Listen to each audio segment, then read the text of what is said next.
2 araw pa lang tinalo ng Sangre sa ratings ang katapat nitong FPJ Batang Quiapo. Madalas ay sa single channel lang lumalamang ang Sangre pero pagdating sa aggregated ratings ay mas mataas ang teleserye ni Coco Martin. Bukod sa GMA 7, ay sa GTV lang napapanood ang Sangre. Ang Batang Quiapo ay napapanood naman sa TV5, Kapamilya Channel at A to Z. Marami na ring viewers ang A to Z at Kapamilya Channel kaya kapag naiipon ay nauungusan ng Batang Quiapo ang Sangre. Pero noong Biyernes, July 25, 2025, ay lumamang na ang Sangre hindi lang sa single channel pati na sa aggregated ratings. Ang Sangre ay naka 12.3% at ang Batang Quiapo ay 11.3%. Nitong Lunes, July 28, mas mataas ang Sangre na naka 12.9%. At ang Batang Quiapo naman ay 11.7%.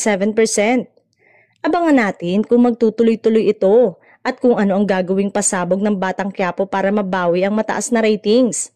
Natapos na ng Sangre ang buong season nito ay ang Huling Chika ay wala na raw extension. Samantala, wala pang balita kung tuloy-tuloy pa rin ang Batang Quiapo at kung aabutin pa ng ilang taon.